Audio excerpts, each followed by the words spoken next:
The tourist had grease on her cheek, a broken bike chain, and panic in her voice.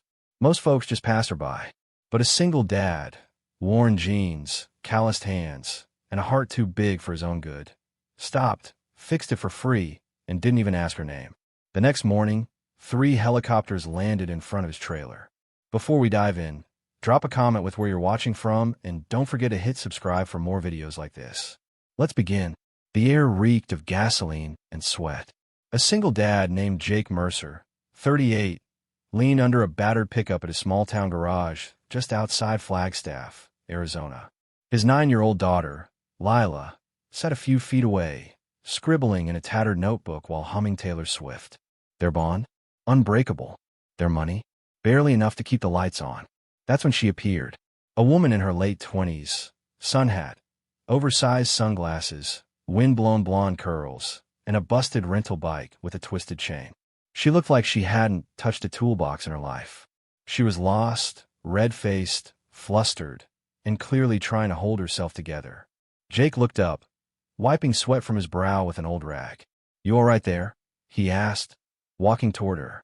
I think I broke it," she said, motioning to the chain. "I was just trying to get to the trail."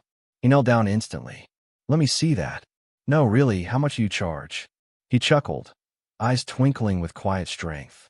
"A smile will do." And that's how it started. He worked fast, confident hands threading the greasy chain back into place, tightening the bolts, checking the brakes. She stood awkwardly, like she didn't know what to do with kindness. Her name was Isla Rivers, but she didn't offer it. When he was done, she looked stunned. "You didn't have to." "Not everything needs a price tag," he replied, standing up and offering her a water bottle. She looked like she might cry. Lila waved from her spot and said, "My dad fixes everything, even broken feelings." Jake smiled. Isla smiled too, a quiet, haunted smile. She whispered a thank you and biked away down the trail without another word. That night, Jake didn't think much of it. The next morning, everything changed. The thumping started around 8:15 a.m. Jake was in the kitchen flipping pancakes, humming along to the radio. Lila was brushing her teeth in the hallway mirror. Then the entire trailer began to vibrate. Not from a train, not from thunder, from something overhead. Jake stepped outside, spatula still in hand, and froze. 3 black helicopters, military-grade, silent but menacing, hovered above the driveway like shadows torn from a nightmare. Dust exploded around the yard. The neighbors peeked from behind curtains. Lila screamed and grabbed his leg. The middle chopper landed. Fast, clean, professional. Jake stepped forward, shielding Lila behind him. The door slid open. Out stepped 4 men in suits and sunglasses. Behind them, a woman. Not just any woman. Isla Rivers, now dressed like royalty in tailored cream slacks, a silk blouse, and heels that somehow didn't sink into the dirt.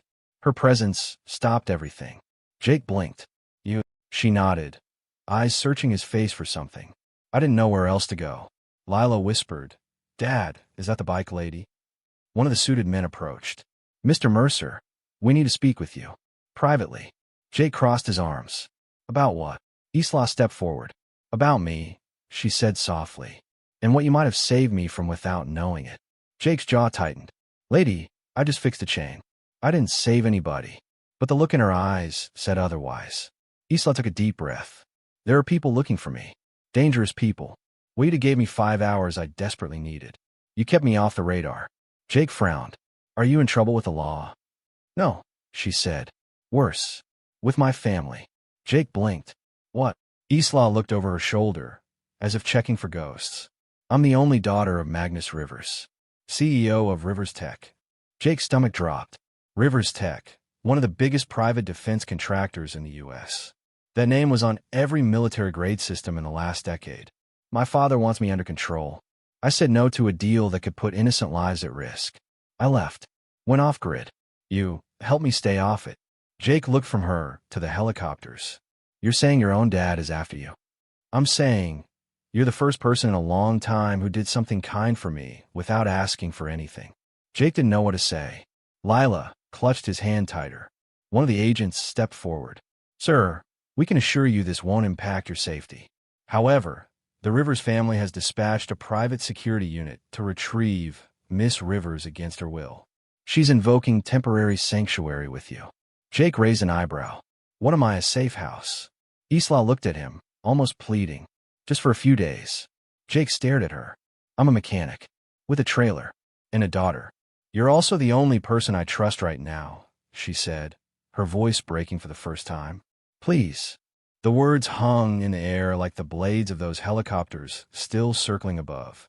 Jake sighed, glancing at Lila, who gave him that wide-eyed look only a child could. He turned back to Isla. All right, he muttered. But you step one toe out of line, I'm calling the sheriff. Isla nodded quickly. Jake muttered to himself. What the hell did I just get into? But it was too late. Because whatever was hunting Isla was coming. And it wasn't going to knock. By noon, the air in Jake's trailer was so thick with tension, even Lila had gone quiet. Jake sat on the threadbare couch, fingers drumming against his jeans. Isla stood by the window, watching the driveway like a hawk. Outside, the helicopters had vanished, but two dark SUVs remained parked down the road, half hidden behind a line of junipers. Unmarked. Government-looking. Jake didn't like it. Lila peeked out from behind the curtain. Dad, are they here because of her? Jake sighed. Go grab your sketchbook, honey. I'll be there in a bit. She nodded slowly, eyes still locked on Isla. The woman didn't even flinch. Jake turned to her once they were alone. All right, let's cut the polite crap. You've got 5 minutes. Tell me exactly what the hell is going on, Isla. She turned from the window, her eyes fierce but weary. 2 months ago, I found out my father signed off on a tech deal with a foreign buyer, a system we developed for surveillance. Not just enemy monitoring. Civilian. Domestic. It crosses every line we ever swore we wouldn't. Jake frowned. You're saying they're spying on people? On journalists, activists, even government officials. I tried to stop it, but when I threatened to go public, he discredited me, froze my assets, painted me as mentally unwell in the media. He made me disappear. I've been running ever since. Jake rubbed his face. Why not go to the feds? Isla scoffed. He owns people in the feds. That's what you don't understand. The system's so tangled now, even the good ones can't touch him. Jake leaned back, staring at the ceiling fan spinning lazily above them. So what? You thought hiding out in some dusty Arizona town would help. I needed time to access something. A file. Proof. And your act of kindness gave me that time. She looked at him, voice softening. That chain you fixed? My tracker was inside. It fried when the chain snapped. That accident gave me a clean window. You bought me 5 hours, Jake. It was enough. Jake shook his head. Damn. They both went quiet. The wind outside rustled the trees. A hawk screeched overhead. Somewhere a dog barked. Then came the knock. 3 short raps. Firm. Confident. Jake shot up. Isla froze. He motioned her back, toward Lila's room. Stay with her. Don't speak. Don't move. She nodded and disappeared down the hallway. Jake stepped toward the door, hand on the doorknob, heart pounding. He opened a crack. 2 men in plain black suits stood on his porch. No badges. No IDs. Mr. Mercer, the taller one said. We're looking for someone. Blonde. Late 20s. Possibly injured.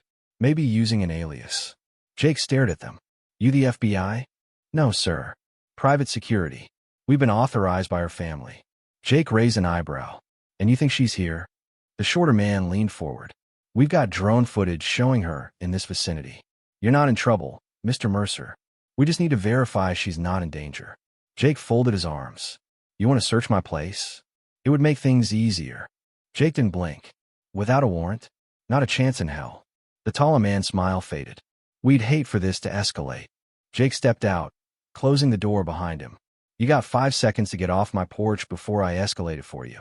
The men exchanged a look. The short one said, You're making a mistake. Jake's voice dropped. So did you. He stepped forward just enough to show the handle of a crowbar sticking out of his back pocket. Get off my land. They backed off, but slowly, reluctantly, like wolves watching their prey from just beyond the light. We'll be back, the tall one said. With permission. Jake watched until the SUV pulled away, dust cloud curling behind its tires. He turned, heart still hammering, and closed the door. Isla and Lila stood just inside the hallway, silent. Jake looked at Isla. We got a problem. She nodded. I told you. No, Jake growled.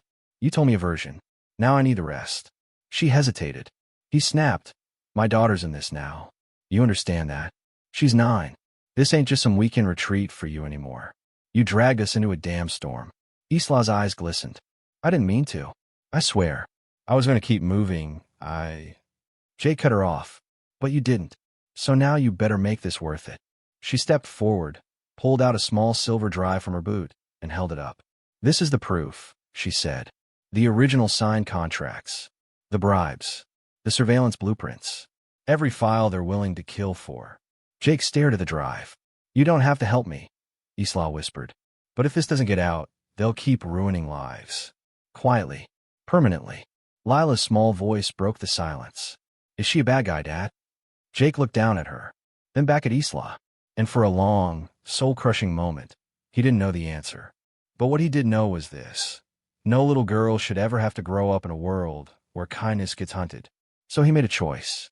We get one shot, he muttered, grabbing his keys. We go see someone I trust. Isla blinked. Who? Jake looked at her. My brother. He used to work in intelligence. If anyone can help us leak that without getting killed, it's him. And with that, they loaded into Jake's old truck, a mechanic, his daughter, and a billionaire heiress with a price on her head, and vanished into the Arizona dust. But they weren't the only ones on the road that day, because shadows had already begun to follow. And this was just the beginning. The truck groaned down Route 89 like it was dragging secrets behind it. Jake kept his eyes forward, knuckles white on the wheel. Beside him, Isla clutched her small silver drive as if it were a beating heart. In the back seat, Lila watched the desert fly by, headphones in, sketchbook open on her lap, but her eyes weren't drawing. They were scanning. Nervous. Kids always feel it when something's wrong, even when no one tells them. You sure he'll help? Isla asked finally. My brother. Jake muttered. If he doesn't shoot me first. She blinked. What? Jake exhaled hard through his nose. We haven't talked in years. Not since he left the service. We don't see the world the same way anymore. Meaning? Jake shot her a glance. He believes some people are just too powerful to fight. Isla looked down at the drive. He's not wrong. They reached an off-grid property nestled at the edge of Prescott National Forest by sundown. A small, fenced cabin hidden behind thick pine and security cameras tucked into trees. Jake pulled up to the gate and didn't even get out. A red dot landed on his chest. Yup, Jake said. He still remembers me. A voice crackled over an unseen speaker. Step out with your hands visible, Jacob. Jake stepped out slowly. Hello to you too, Elijah. From the trees emerged a man in his 40s, lean and sharp-eyed, with a rifle slung over one shoulder and the kind of face that didn't forget pain. Elijah Mercer had once been CIA, until he disappeared. The two men stared at each other for a long moment before Elijah broke it with a shake of his head. I knew you'd only show up if it was something insane. Jake motioned behind him. You're not wrong. Elijah peered into the truck. When he saw Isla, his eyes narrowed. That's Magnus River's daughter. Exiled, Jake said. That's a death sentence walking into my woods. Jake stepped closer. We need to talk. Inside the cabin, Elijah paced while Isla laid everything out. The contracts, the surveillance program, codenamed SpectreNet, the encrypted files on the drive. Lila stayed on the couch, drawing quietly but watching them with wide, alert eyes. Elijah muttered, SpectreNet was shut down 5 years ago. Publicly, Isla replied. Privately, they repackaged it and sold it overseas. My father signed a deal last month. A signature I have on that drive. Elijah looked at Jake. You realize what she's carrying would crash half the stock market. Jake leaned against the wall. You realize she's being hunted. And now so are we. Elijah sat down. I have contacts in Germany. Journalists. Real ones. Whistleblower protected. If we can get this drive to them. No. Isla interrupted. This has to come from me. It has to be my voice, my words, or they'll spin it. You want to go public? Elijah asked. You'll be dead in a week. Isla stood tall. Then I'll make sure they know who killed me. Elijah exhaled. You've got fire. That's going to get you killed. Jake spoke up. Can you help or not? Elijah finally nodded. I'll get her a back channel. A burner line. But you'll need to be gone by morning. They'll find this place. They always do. Later that night, Jake stood outside by the fire pit, watching the stars blink through the treetops. Isla walked out, a blanket around her shoulders. He didn't turn. Why'd you really help me, Jake? He paused. Then, I watched my wife die of cancer because our insurance lapsed. I begged for help. Got silence. Got bills. Got left behind by the same system you're trying to burn down. He looked at her. I'm not a hero, Isla. I just don't want my daughter growing up thinking kindness is a weakness. She sat beside him, silent for a moment. Then, I never wanted this life. Boardrooms. Billionaires. Suits. I used to sneak out and volunteer at shelters.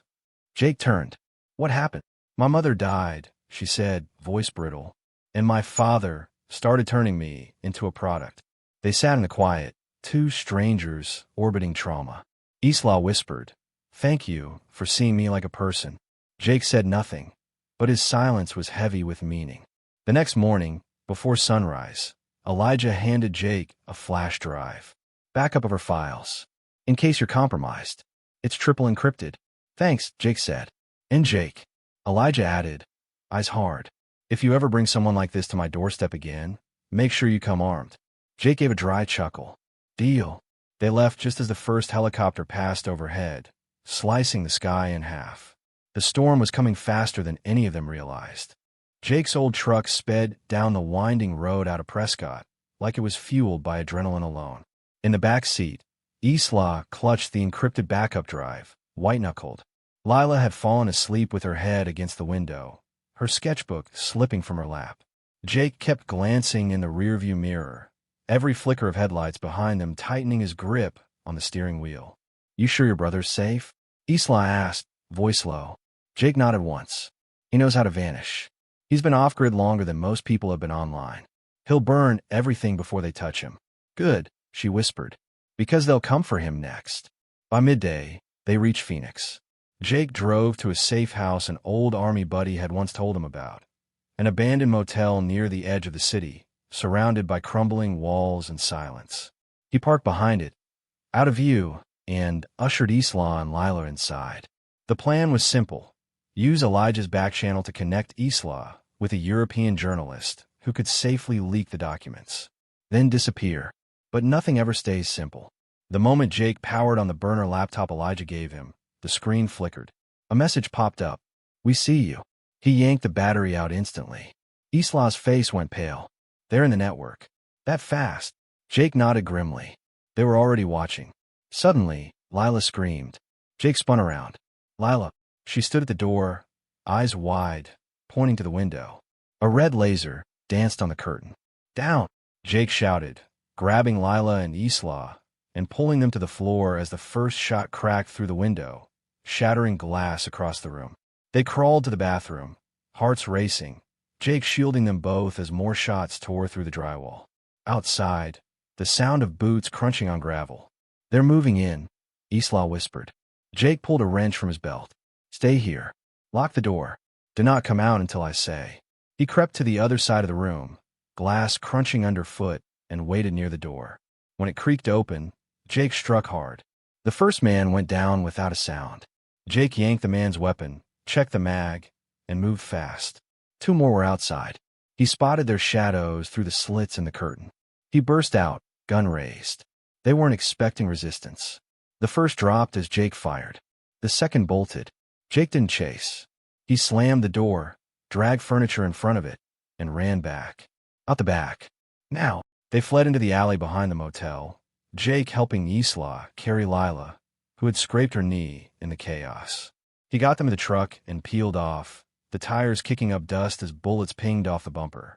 He drove for miles, took turns at random, finally pulled into a crowded truck stop an hour out of Phoenix, and parked between two semis.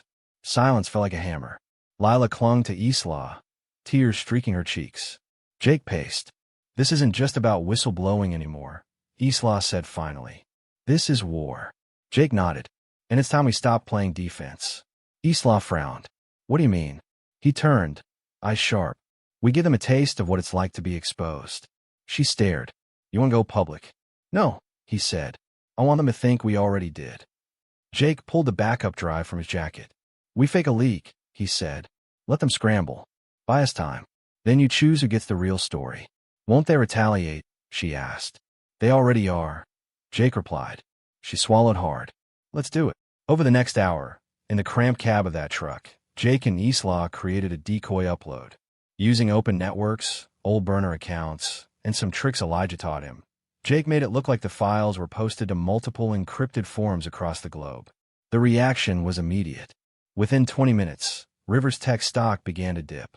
A false Reddit thread exploded with conspiracy theories. Journalists began sniffing. And deep in the Arizona desert, Jake and Isla vanished again. As the sun dipped below the horizon, Jake watched Lila sleep peacefully for the first time in days. Isla sat beside him. "You didn't sign up for this," she said softly. Jake didn't answer right away. "Then maybe I did. Maybe this is exactly what I was meant for." She looked at him. A mechanic with a conscience. He met her gaze. A father with a reason. In the distance, the sound of sirens echoed faintly, but none of them knew yet if they were chasing or warning. What Jake didn't know was this. The enemy just realized a mechanic wasn't alone anymore, and the war had only just begun. They camped out that night in an old trailer behind a closed-down drive-in theater, one of the only places Jake knew no one would think to look. He rigged the area with every low-tech alarm trick he'd learned from years of Army life. Broken glass at the back gate, an old soda can tied to the front fence, fishing line across the dirt path. Anything to buy them a few seconds if someone came. Inside, Isla sat on the floor, back against the wall, laptop open. Jake watched her from the kitchenette as he stirred instant coffee, his eyes flicking between her and Lila, who slept curled up under his old Army jacket on the couch. "I sent the real documents to Germany," Isla whispered without looking up. "My contact received the files. Said she'd publish after verifying everything." Jake lowered the kettle slowly. "That'll make you the most hunted woman in the country." Isla shut the laptop with a sigh. "I already am." He brought her the coffee, then sat across from her on the floor. The silence was thick, not awkward, just full. "Heavy?" Jake finally asked. "You scared?" Isla smiled, but it didn't reach her eyes. "Terrified." Jake nodded. "Good. Means you still care." She looked at him, really looked. "You don't ask for much. You haven't once brought up what this has cost you." Jake looked at the peeling paint on the trailer wall. "Because I already paid most of the price before you ever showed up." Isla tilted her head. "Meaning, my daughter hasn't had a real birthday party in 3 years. I haven't had a day off since Lila was in diapers. And every time I try to fix something in my life, it breaks again." He looked at her. "But this, you? For some reason, it doesn't feel like something that's breaking me. Feels like maybe it's finally cracking open something that needed air." She swallowed hard. "Jake, I'm not saying I trust easily, but I trust you didn't plan this." "No," she whispered. "I didn't." He stood, stretching. "Then sleep. Tomorrow we don't hide. We end this." At 4:37 a.m., Jake's contrap rattled. He was up in seconds, gun drawn, whispering Isla's name. She jolted awake beside Lila. Both of them huddled silently. Jake crept to the window, slowly pulled the curtain aside. A silhouette, tall, broad, approaching from the back fence. Jake gestured for silence, moved low to the back door. The man didn't knock. He whispered something through the wood. "Jake, it's me." Jake froze. "Elijah." The door opened. Elijah stepped in, face drawn, shirt soaked in sweat. "We got a problem." Jake grabbed his brother's arm and yanked him inside. "What the hell are you doing here?" "They bugged my perimeter," Elijah hissed. "I disabled 3 drones before I realized one got out of ping." "You're burned." Jake cursed. "How long?" 10 minutes, maybe less." Isla's face drained of color. "We need to move. Now." Jake pulled Lila into his arms. "Where?" Elijah opened a folded paper map. "There's a media drop point in Yuma. Private, protected by an independent watchdog group. If we can get Isla there, they'll put her live on air before anyone can stop her." Jake looked at Isla. "You ready for that?" She met his eyes. "If I die, I want the truth to outlive me." He gave a short nod. "Then let's finish this." They drove fast. 2 trucks now, Jake's and Elijah's, weaving through back roads while avoiding any major highways. They swapped license plates halfway, doused the undercarriage with dust, and turned off all electronic devices. But as dawn began to rise and the Arizona sky painted itself in red and gold, Elijah's radio crackled. Units spotted westbound. 2 vehicles, one with military-grade tires. Confirmed target suspected in convoy. Jake's blood turned cold. "They're on us." Elijah's voice was steady. "We're 20 minutes from Yuma. If we split, you'll have a chance. They'll follow me." "No," Jake barked. "I'm not letting you sacrifice." But Elijah was already cutting across a side trail. "Make it count, brother," he said into the mic. "This is your redemption arc." Then he was gone. Jake floored it. Behind them, the sound of tires screamed as black SUVs emerged over the ridge.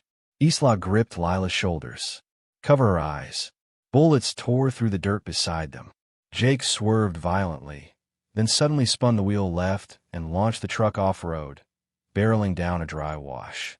He reached the edge of an old fence, busted through it, and roared into the backyard of a small Yuma broadcast station hidden in plain sight. 3 security guards appeared. "We're here for the leak," Jake shouted. "Now." Inside, chaos erupted. A broadcast tech pulled Isla into a room and handed her a mic. "You've got one shot. Say it all." She stared at the red light on the camera. Then she spoke.